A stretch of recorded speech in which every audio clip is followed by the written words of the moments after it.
Friends, உங்கள் மேரி Swiss Robinson. மீன் எடுக்க போய்கிட்டு இருக்கேன் தூத்துக்குடிக்கு. அப்போ ஒரு சுவாரஸ்யமான சம்பவம் நடந்துச்சு. எல்லோரும் கடந்து போயிருப்பீங்க, இருந்தாலும் எனக்கு சொல்லணும்னு தோணுச்சு, அதனால் சொல்கிறேன். என்னென்னா, ஒரு 2 பசங்க வந்து லிஃப்ட்டு கேட்டாங்க காரில் வர்றப்ப. அப்போ லிஃப்ட்டு சரி ஏறிக்கப்பா அப்படின்ட்டு. ஆனால் எங்கடே போகிறீங்க அப்படின்னு கேட்டாங்க.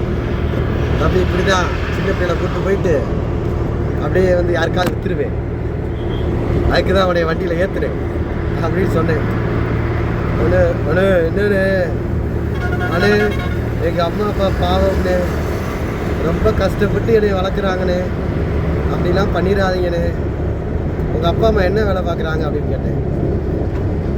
கூலி வேலை பார்க்குறாங்கண்ணே. கூலி வேலையாக பார்க்குறாங்க? ஆமாம். நீ எந்த ஸ்கூலில் படிக்கிற? கவர்மெண்ட் ஸ்கூலில் படிக்கிறேன்னு. கவர்மெண்ட் ஸ்கூலில் படிக்கிறேன், அப்புறம் அவனை வித்துறவா அண்ணே? அப்போ என்னை நீங்கள் வித்துட்டீங்கன்னா எங்கள் அப்பா அம்மாவை யாருண்ணே பாப்பா அப்படின்னு. ஒரு நிமிஷம் அப்படியே கண்ணு கலங்கிருச்சு.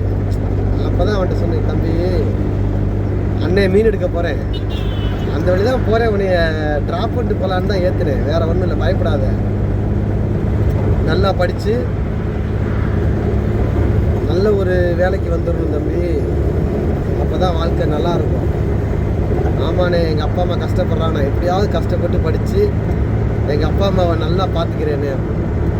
அப்போ தான் எனக்கு ஒன்று தோணுச்சு, எவ்வளோ கஷ்டப்பட்டு அப்பா அம்மா எவ்வளோ கஷ்டப்பட்டாலும் பிள்ளைகளை எவ்வளோ நேர்த்தியாக வளர்த்துருக்காங்க பாருங்கள். இன்றைக்கி நிறையா பேரண்ட்ஸை பார்த்திங்கன்னா தன்னோட கஷ்டத்தை வந்து பிள்ளைகிட்ட சொல்கிறதே கிடையாது. பிள்ளைய கேட்குறதெல்லாம் செய்கிறது. தான் எவ்வளோ கஷ்டப்பட்டாலும் சரி, ஆனால் பிள்ளைங்க நல்லா இருக்குன்னு நினைக்கிறாங்க. நான் என்ன சொல்லுவேன்னா, பிள்ளைகளுக்கு கஷ்டத்தை சொல்லி வளர்ங்க. நீங்கள் பிள்ளைகளுக்கு உங்களோட கஷ்டத்தை சொல்லி வளர்த்தாலே நீங்கள் வளர்க்கணும்னு தேவையில்லை. பிள்ளைங்க அதுவாக வளர்ந்து அவங்களாம் அனுபவத்தை கற்றுக்கிட்டு உங்களை நல்லா பார்த்துக்கிடுவாங்க. இன்னும் நான் அவன்கிட்ட கேட்டேன், தம்பி லைஃப்பில் 3 பண்ணக்கூடாது, என்ன சொல்லி பார்க்கலாம் அப்படின்ட்டு. எங்கள் அப்பா அம்மா எனக்கு சொல்லி கொடுத்துருக்காங்கண்ணே, என்ன சொல்லி பார்க்கலாம் அப்படின்ட்டு. பொய் சொல்லக்கூடாது, திருடக்கூடாது, அடுத்தவங்களை ஏமாற்றக்கூடாதுன்னு எங்கள் அப்பா அம்மா சொல்லி கொடுத்துருக்காங்க. நான் அதே மாதிரி தானே வளருவேனே அப்படின்ட்டு. அதை பார்க்குறப்ப எனக்கு ரொம்ப சந்தோஷமாக இருந்துச்சு. அதனால் என்ன சொல்ல வரேன்னா, பிள்ளைய கேட்குறதெல்லாம் வந்து உங்கள் தகுதிக்கு மீறி பிள்ளைகளுக்கு செய்யாதீங்க.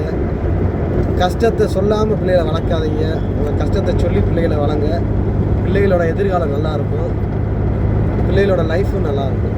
ஓகே நண்பர்களே, உங்கள் மேரி ஸ்விஸ் ராபின்சன். பாய்.